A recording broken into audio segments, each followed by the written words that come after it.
15장입니다. 새로운 친구들은 선생님한테 성경책을 받아서 같이 읽으시기 바랍니다. 자, 누가복음 15장. 요 4학년 친구들 성경책 없네요. 얼른 좀 찾아주실래요?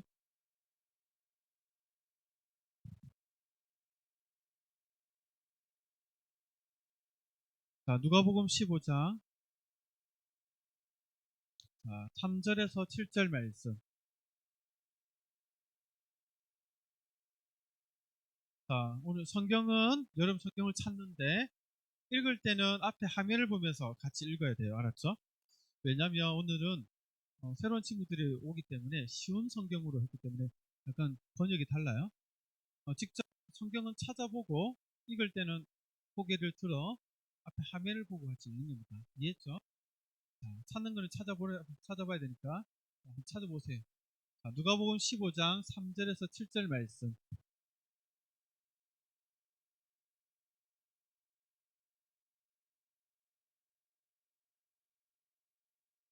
자, 찾았으면 앞에 화면을 같이 볼까요? 자, 고개를 들어 이거 활성화해 줄래요? 화면. 확인쌤, 활성화. 자, 같이 읽는데 앞에 화면을 봅니다. 그렇죠? 성경책 보면 달라요. 버전이. 3절부터 7절까지 함께 읽습니다. 자, 한 목소리로 시작. 그러자 예수님께서 그들에게 이 비유를 말씀하셨습니다. 너희 중에 어느 사람이 양 100마리가 있는데 그 가운데 한 마리를 잃었다고 하자. 그러면 그는 99마리의 양을 들판에 남겨두고 이런 양을 찾을 때까지 찾아다닐 것이 아니냐. 그리고 양을 찾으면 양을 어깨에 메고 기뻐할 것이다. 집으로 돌아오는 길에 친구들과 이웃을 불러 말할 것이다. 함께 기뻐하자. 잃었던 양을 찾았다. 내가 너희에게 말한다. 하늘에서는 회개할 필요 없는 99명의 의인보다 회개하는 죄인 한 명을 두고 더 기뻐할 것이다. 아멘. 아멘. 자, 오늘은 어, 활성화 이거 안 되네요. 배터리가 없나? 되는데? 안 돼요? 그럼 이거 좀 해주세요. 자, 오늘은 예수님을 믿으면 구원받아요 라는 제목으로 하나님 말씀을 선포하겠습니다. 자, 여러분들 반갑습니다. 오늘은 5월 마지막 주 주일로 이렇게 예배를 드리고 있어요. 그래서 오늘은 친구 초청 잔치로 예배를 드리고 있는데 오늘 친구의 초청 혹은 부모님의 어른들의 초청을 받아서 온 친구들이 있나요? 손 들어볼래요? 손 들어볼래요? 나와. 우리 박수로 환영할까요? 박수. 환영합니다. 잘 왔어요. 지금 앞에서 말하고 있는 사람은 초등부를 섬기고 있는 한상훈 목사님이에요. 목사님이 여러분들에게 오늘 친구 초청 잔치를 통해서 초대받은 여러분들, 또 기존에 있는 친구들, 여러분들에게 예수님이 어떤 분인지 소개하기 위해서 이 자리에 나왔어요. 그 전에 여러분들 오늘 친구 초청 잔치로 이렇게 모였는데 잔치니까 이따가 즐거운 시간, 또, 함께 맛있는 음식을 먹고 함께 활동하는 시간들은 이따가 또 안 넘어가네요.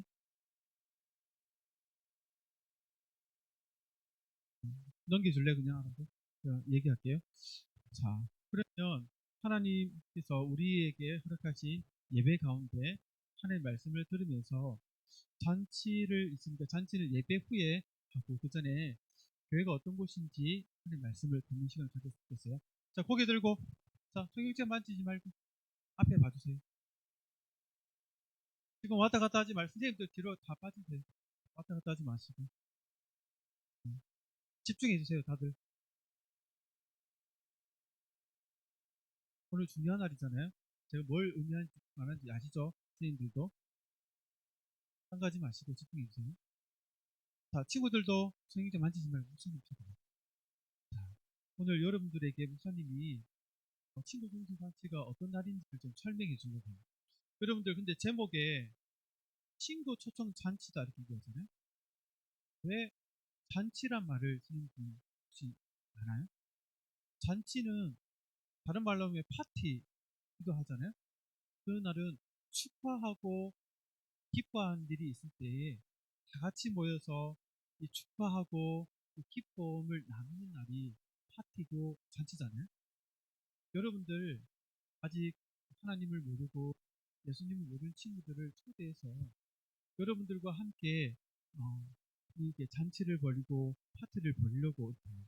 왜냐하면 오늘 읽었던 성경에 보니까 하나님을 모르는 사람이 예수님을 믿고 하나님의 자녀가 되었을 때 하늘나라에서 하나님과 하늘나라에 먼저 간 사람들이 기뻐한다, 즐거워한다 이렇게 얘기했어요. 그래서 우리가 그 기쁨과 그 즐거움을 표현하기 위해서 친구 초청 잔치다 이렇게 표현하고 있어요.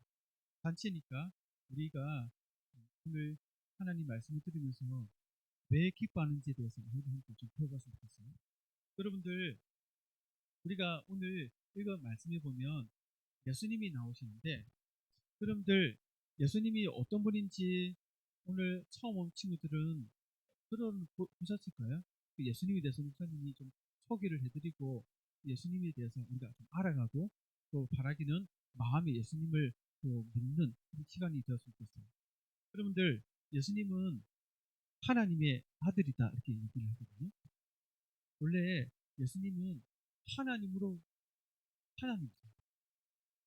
하나님은 성부 하나님이라고 하나님 아버지와 또 그의 아들 예수님 그리고 성령 하나님 이렇게 계시는데 하나님 아버지께서 사람들을 죄에서 구원하기 위해서 계획을 세우셨는데 구원자로 하나님의 아들 예수님을 보내기로 계획하셨어요.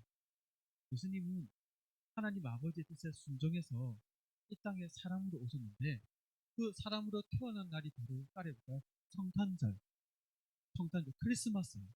크리스마스는 산타 할아버지가 태어나서 착한 사람에게 선물 주는 날이 아니라 하나님의 뜻에 순종해서 예수님이 사람으로 태어나신 날이 바로 성탄절이에요. 그래서 우리 모든 사람들이 성탄절을 알고 다 기뻐하면서 즐거워하잖아요. 예수님이 이렇게 사람으로 오셨을 때 바로 구원자로 활동하지 않고 아기였기 때문에 어른이 될 때까지 기다리셨어요. 예수님이 한 나이가 30세, 30살쯤 될 때까지 기다리셨다가 그 나이가 30살쯤 됐을 때부터 이제 본격적으로 하나님의 나라를 가르쳐 주시면서 사람들로 하여금 하늘나라에 갈 수 있도록 복음을 전달했어요. 이때 예수님께서 많은 이야기를 들려주셨는데 그 이야기 중에 하나가 오늘 읽었던 바로 잃어버린 양의 이야기예요. 여러분들 잃어버린 양의 이야기가 어떤 이야기인지 여러분들 한번 귀를 기울여 잘 들어보세요. 목사님 한번 설명해 드릴게요. 어떤 목자에게 100마리의 양이 있었는데 그 100마리의 양을 데리고 바깥에 이제 들판에 풀을 먹이러 갔어요. 여러분들 실제로 양들 본 적 있나요? 여러분들 저기 목장 이런 데 가면 우리 안에 양이 있고 또 지푸라기 집어서 양에게 뭐 풀도 먹이보고 이렇게 체험해봤죠. 목사님도 옛날에 중국에서 잠깐 살았는데 중국에는 진짜 목자가 있고 목자가 끌고 가는 양무리들이 있어요. 이 마을에 있어요. 마을에서 양 수십 마리를 막 이끌고 가는 목자와 그 양무리가 있어요. 목사님 직접 봤거든요.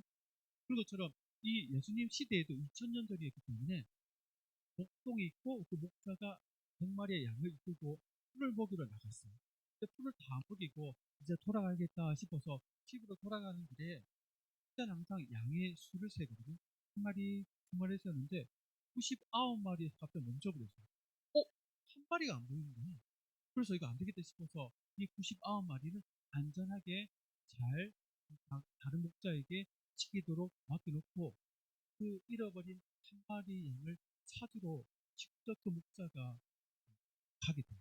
근데 아침부터 갔던 그 길을 되돌아서 들판에도 가보고 산에도 가보고 산골짜기에도 가보고 막 찾아다니는데 양이 어디 있는지 찾지를 못하는 거예요. 양을 부르면서 막 찾아다녔어요. 왜냐하면 양들은 소리에 예민했기 때문에 자기 목자의 목소리를 알았기 때문에 목자 들으면 어메 나 여기 있어요 하면서 어메 하면 이렇게 부르거든요. 그래서 막 불렀는데도 대답이 없는 거예요. 그래서 다급했어요. 땀을 뻘뻘 흘리면서 여기저기 다 찾았는데 찾지를 못했어요. 배도 고프고 지치기도 하고 이제 해도 뉘우뉘우치기 때문에 목자는 그때 어떤 생각을 했어요. 100마리를 했는데 그중에 한 마리 잃어버렸다고 해서 크게 손해보는 것도 아닌데 그냥 접자 포기하고 집에 가서 밥이나 먹고 다리나 뻗고 쉬어야겠다. 이렇게 생각했을까요? 그렇게 하잖아요. 오히려 더 열심히 찾았어요. 더 눈이 뭐 불을 켜고 여기도 찾고 저기 찾다고 막 양을 부리는데 저기 구석에서 험매하면서 덜덜덜덜 떨고 있는 양을 발견했어요. 그 발견하고는 그 양에게 달려가서는 너무 기쁜 나머지 그 양을 메고, 옛날에 목자들이 어깨에 메고 갔거든요. 메고 다시 집으로 돌아왔어요. 그러면서 집에 돌아와서는 너무나 기쁜 나머지 자기 친구와 다른 목자들을 초대해가지고 오늘 내가 저녁 한턱 쏠게 하면서 집에 친구들을 초청해서 밥을 대접하면서 내가 잃어버린 양을 찾았다면서 그 기쁨을 얘기하니까 다른 목자와 친구들도 정말 그랬냐고 와 축하한다고 너무 잘 됐다면서 그렇게 식사 시간을 나누었다. 것이 오늘 예수님이 한 이야기입니다. 예수님은 뜬금없이 갑자기 100마리 양 중에 한 마리 양을 잃어버렸고 그걸 찾아냈다. 그래서 기뻐했다. 이 얘기를 했을까요? 예수님이 한 이야기는 이유가 있습니다. 뭐냐면 바로 예수님께서 이 세상에 구원자로 오셨는데 어떤 일을 하기 위해서 오셨는지를 알아듣도록 쉽게 이야기로 설명해 주신 거예요. 그러면 이 이야기를 한번 풀어서 얘기해 볼까요? 여러분들 100마리 중에 99마리는 누구를 가리킬까요?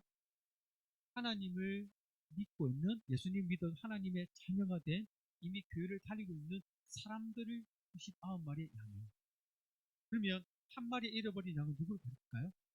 아직 하나님을 모르고 하나님을 떠나 있는 교회를 안 다니고 예수님을 모르는 그 사람들을 한 마리의 잃어버린 양이다 이렇게 얘기합니다. 그러면 잃어버린 양을 찾는 이 목자는 누굴 가리킬까요? 바로 예수님을 가리킵니다. 그리고 예수님의 마음을 품고 예수님처럼 찾아다니는 복음을 전하는 사람들을 가리킵니다. 그러면 여러분들 봐요. 예수님은 하나님을 모르고 떠나 있는 죄인들을 찾기 위해서 이 세상에 오셨어요. 그러면 목자가 잃어버린 양을 찾을 때 아이고 중간에 포기하려 하고 포기했나요? 포기하지 않았나요? 포기하지 않고 끝까지 하나님을 떠난 사람을 찾아내어서 내고 다시 돌아온 것처럼 하나님을 모르고 떠나 있는 그 죄인들을 찾아내어서 그 사람을 잡고 같이 하늘나라로 데려가기 위해서 이 세상에 오셨어요. 그러면 예수님은 어떻게 하나님 모르는 친구들을 찾아낼까요? 지금 예수님이 안 계시잖아요, 이 세상에. 예수님도 하나님 우편에 앉아 계시거든요. 그러면 예수님의 그 마음을 품고 있는 그런 사람들을 통해서 하나님을 모르는 사람들을 찾아내고 초청하고 교회로 이렇게 인도해요.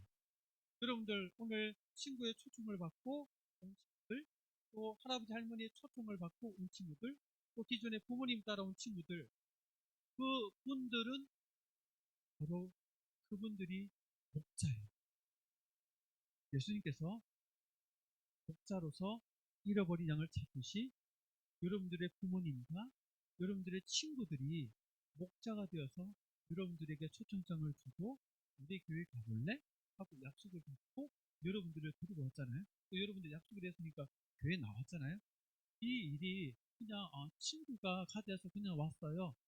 할아버지 할머니가 가져서 왔어요. 여러분들 그냥 단순하게 생각하겠지만 이게 단순한 게 아니라 이 우연이 아니라 예수님이 그분들을 통해서 친구들을 통해서 여러분들을 찾아낸 것이고 여러분들을 교회로 초청한 거예요. 여러분들이 교회에 지금 와서 앉아 있는 거 그냥 온 것이 아니라 예수님이 여러분들을 찾아낸 거예요. 그렇기 때문에 여러분들 이 내용들을 마음속에 들으면서 내가 여기 온 것은 예수님이 나를 부르신 거구나. 나를 찾으러 오신 거구나라는 사실을 깨닫는 게 정말 중요해요. 그런데 만약에 잃어버린 한 마리 양이 저 구석에 덜덜덜 떨면서 어메 울고 있는데 목자가 왔어. 목자 너무 기뻐한 나머지 그 양을 어깨에 메고 데려가려 했는데 양이 어메 나 안 갈래 나 안 갈래 나 여기가 좋아 이렇게 만약에 버티고 목자 따라 안 간다면 그 양은 어떻게 될까요?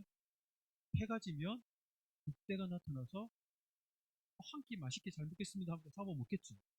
그런 것처럼 예수님이 여러분들을 초청하여 여러분들을 부르러 왔는데 그러면 여러분들은 이제 예수님 따라 예수님을 믿고 예수님 따라 가야 되는데 나는 싫어요.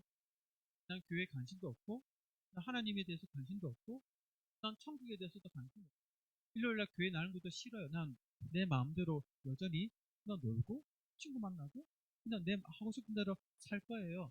라고 하면서 그 잃어버린 양처럼 싫어요 안 가요 이렇게 한다면 그런 친구들은 어떻게 될까요? 상상하면 무섭겠죠. 그래서 여러분들 이 시간 예수님께서 여러분들을 부르셨고 여러분들에게 하늘나라에 갈 수 있는 이 소식을 전하고 그래서 여러분들은 마음속에 예수님이 어떤 분인지를 알고 믿고 나아가는 것이 중요해요. 여러분들 예수님이 여러분들 찾으러 오신 것뿐만 아니라 예수님은 우리를 대신해서 십자가에 달려 죽으셨다는 사실도 여러분들 알고 있나요? 왜냐하면 하나님을 떠난 사람은 뭐라고 부르냐면 따라해볼까요? 죄인. 목사님도 하나님 믿기 전에 죄인이었거든요. 그러면 내가 죄를 지은 거 같지 않은데 내가 왜 죄인인지 이렇게 생각하죠. 성경에서 이렇게 얘기해요. 하나님을 떠나 자기 마음대로 살고 있는 사람을 죄인이다 이렇게 얘기해요. 그래서 거짓말도 하고 속이기도 하고 나쁜 생각도 하고 욕도 하고 하면서 죄를 짓는 삶을 살면서도 그게 왜 잘못이야? 다른 사람들 다 하고 있는데 왜 나만 그래요? 하면서 자기가 죄를 짓고 살면서도 자기가 죄인이라는 사실을 깨닫지 못하고 있는 사람들이 너무너무 많아요. 그러면 여러분들 세상에서도 죄를 지으면 어떻게 할까요? 죄를 지으면 죄값을 치러야 되잖아요. 벌을 받아야 되잖아요. 그래서 감옥에 가게 돼요. 죄를 지으면. 우리가 지은 모든 죄는 결국 하나님 앞에 하나님께 짓는 죄이기 때문에 하나님께서 죄를 지은 그 사람을 반드시 심판하신다라고 성경에서 얘기하고 있습니다. 하나님의 심판을 받으면 어떻게 될까요? 세상에서는 감옥에 가는 것처럼 하나님께 심판을 받으면 죽어서 가는 감옥이 바로 지옥이에요. 지옥은 하나님이 만드신 감옥을 지옥이다 이렇게 부릅니다. 그런데 하나님께서는 사랑이 또 많으시기 때문에 죄인이 자기 벌에 하나님께 벌을 받아서 지옥 가는 것을 원치 않으세요. 그래서 하나님의 아들 예수님을 이 땅에 보내서 예수님이 대신 모든 사람이 지었던 죄를 대신 벌 받도록 하셨어요. 예수님은 죄도 없으시고 또 태어나서 죄도 짓지 않으셨어요. 죄가 없으신 예수님이 하나님께 벌을 받았는데 그 벌을 받은 것이 어디냐면 따르니까 십자가. 예수님 십자가 매달려 죽으신 거 여러분들 알고 있죠? 못 박혀서 피 흘리셨잖아요. 죄도 없고 죄를 지지도 않은 예수님이 왜 십자가 매달려서 하나님께 벌을 받았을까요? 왜냐하면 우리가 지은 죄를 대신하여 벌 받기 위해서 십자가에 매달리신 거예요. 그래서 지옥의 그 고통을 받으신 거예요. 만약 우리가 예수님을 믿게 되면 내가 하나님께 그런 벌을 받아야 되는데 이미 예수님이 내 대신 십자가에서 벌을 받으셨기 때문에 나는 벌을 받을까요? 안 받을까요? 벌을 받지 않게 돼요. 어떻게 할 때? 예수님을 원자로 믿을 때. 그래서 예수님이 우리에게 갈 수 있도록 길을 열어주십니다. 여러분들에게 물어볼게요. 여러분들은 하나님 앞에 벌을 받고 싶나요? 죄에 대해서? 아니면 여러분 지은 죄에 대해서 용서를 받고 싶나요? 용서받고 싶죠. 용서받으려면 삭삭삭삭 빌면 될까요? 하나님 용서해 주세요 하면서 삭삭삭삭 빌면 하나님이 그래 불쌍하다 근데 용서해 주실까요? 절대 그러지 않아요. 하나님은 공의로우신 분이기 때문에 그 벌에 대해서는 반드시 심판을 하시는 분이세요. 그러면 그 심판을 내가 받지 않으려면 우리는 어떻게 될까요? 예수님을 나의 구원자로 믿는 것 밖에는 없어요. 다른 방법이 없어요. 하나님이 알려주신 길, 예수님을 나의 구원자로 믿을 때 나의 죄가 용서받고 하나님께 벌을 받지 않고 오히려 하나님의 자녀가 될 수 있다라고 그 길을 알려주셨어요. 여러분들에게 물어볼게요. 여러분들은 하나님께 벌을 받고 싶지 않다고 했죠. 그러면 벌을 받지 않고 하나님의 용서받고 자녀가 되는 길은 몇 가지가 있다 했나요? 두 가지 있나요? 한 가지 있나요? 한 가지. 그 길은 뭔가요? 예수님을 나의 구원자로 믿는 이 방법밖에 없어요. 이런 내용들을 보통 사람들은 잘 몰라요. 그냥 내가 착하게 살면 하나님 용서해 주시겠지? 내가 선한 일을 많이 하면 천국에 가겠지? 생각하는데 하나님이 주신 방법은 착한 일을 한다고 주신 게 아니라 예수님을 믿어야 죄를 용서하고 천국에 갈 수 있다라고 길을 알려주셨어요. 여러분들이 물어볼게요. 여러분들 설명한 이 내용들에서 이해를 했나요? 이해를 했나요? 이해를 했다면 여러분들이 이 이해한 내용대로 예수님을 마음속에 구원자로 믿기를 목사님을 원해요. 그러면 어떻게 해야 예수님 믿을 수 있죠? 간단해요. 성경 보면 예수님을 내 마음에 묻어드리면 된다 이렇게 얘기하고 있어요. 집에 손님이 오면 귀한 손님이 오면 문 밖에 세워놔요? 아니면 얼른 달려나가지고 문 열어드리고 집으로 모셔드려요? 집에 모셔드리죠. 우리 마음에는 문이 있는데 우리의 마음 문을 활짝 열고 예수님을 나의 주인으로 나의 구원자로 모셔드립니다. 내 마음에 오셔서 나의 죄를 용서해 주시고 나의 구원자가 되어주세요 라고 받아들이면, 기도로 받아들이면 예수님을 믿게 되는 거예요. 그러면 죄를 용서받고 천국을 선물 받고 하나님의 자녀가 될 수 있어요. 그러면 목사님이 예수님이 어떤 분인지 어떻게 해야 믿을 수 있는지도 알려줬으니까 그러면 이제 한번 예수님을 믿는 이 기도하는 것밖에 남지 않았죠. 우리 함께 예수님을 마음속에 믿는 기도를 같이 했으면 좋겠는데 목사님 따라 한번 해볼래요? 여러분들 기도하기도 어려울 수 있으니까 기도할 때 항상 눈을 감고 손을 모으는데 눈을 감고 손을 모은다는 것은 하나님께 집중한다라는 의미거든요. 눈을 감고 손을 모아볼까요? 우리 기존 친구들도 같이 합니다. 자, 목사님 따라 한마디 한마디 진심으로 하는 거예요. 기도는 건성을 하면 안 돼요. 알았죠? 자, 목사님 합니다. 하나님, 오늘 예수님에 대해서 배웠습니다. 저는 알고 보니까 하나님을 떠난 잃어버린 한 마리 양이었습니다. 하나님, 저는 예수님이 필요합니다. 내가 지은 모든 죄를 예수님을 믿음으로 용서받고 싶습니다. 지금 저의 마음의 문을 활짝 열립니다. 예수님을 나의 구원자요, 나의 주님으로 받아들입니다. 내 마음속에 들어와 주세요. 나의 죄를 용서해 주세요. 천국을 선물로 주세요. 하나님의 자녀가 되게 해주세요. 감사드립니다. 예수님 이름으로 기도합니다. 아멘. 눈 감고 있어 목사님 축복 기도할게요. 따라 안 해도 돼요. 귀로 들으세요. 하나님 감사합니다. 오늘 우리 친구들이 기존에 있는 친구들 또 초청을 받아 나온 친구들이 예수님이 어떤 분인지를 배웠고 그 예수님을 기도를 통하여 마음속에 받아들였습니다. 성령께서 간섭하셔서 참된 믿음으로 예수님을 받아들여 죄 용서와 하나님의 자녀가 되는 은혜를 허락하여 주옵소서. 약속의 말씀대로 그대로 믿음의 고백한 친구들마다 이루어지도록 하나님께서 역사하여 주옵소서. 그리고 예수님 믿는 친구들마다 계속해서 교회에 나올 수 있도록 성경과 마음과 부모님들의 마음도 허락해 주옵소서. 감사드리며 예수님 이름으로 기도드립니다. 아멘. 잘했어요.